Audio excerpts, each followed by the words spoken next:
Today we're going to analyze Merck & Company and see whether right now is a good time to invest in the company for the long term. First, let's see if there's a good business behind the stock. We'll look at 14 metrics to determine the business fundamentals.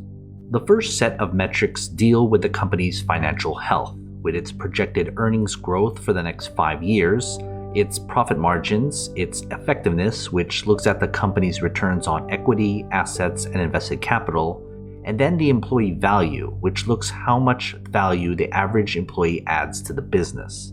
You can see the values for each of these metrics, as well as the point totals awarded in the bubbles.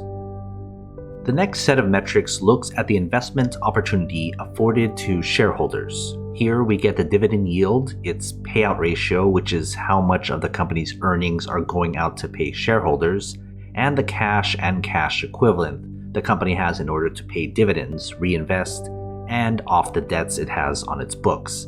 Again, you can see the values for each metric as well as the points given for each. This third set of metrics deals with the valuation of the company's stock based on its business. Think of the P/E ratio as a measure of speculation around the stock. We want them low. The PEG ratio adds earnings growth with the P/E ratio. Then the 200-day simple moving average is the average stock price over that period. We want that low because it means we have a cheaper stock price. And then short float is basically how bearish other investors think of the stock.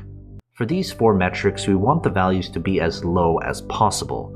That will give us a higher point total within the bubbles. And the fourth set of metrics look into other relevant data.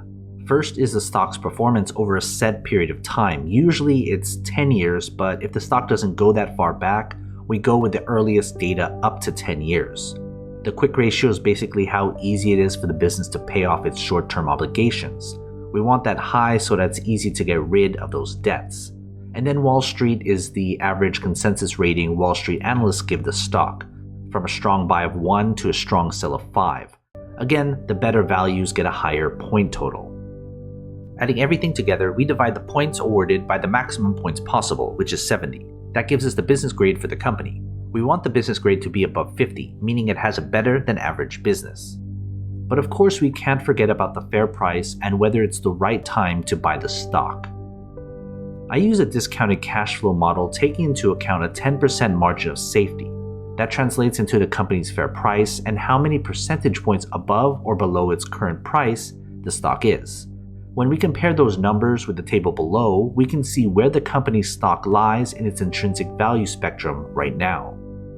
Before we get to the final grade, join my Patreon and get access to every company I've analyzed so you can compare between all your favorite stocks. It's updated all the time. Go to patreon.com/growthshares or click on the link in the description. Finally, we can put everything together and to get the company's final grade. Adding the business grade and the fair price grade, we can see here the company's final grade. Anything less than 50 means it's not a good long-term investment.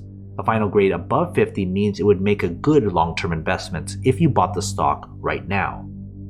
So what are your thoughts? Are you going to invest? If you do, invest wisely, and as always, take care of your money.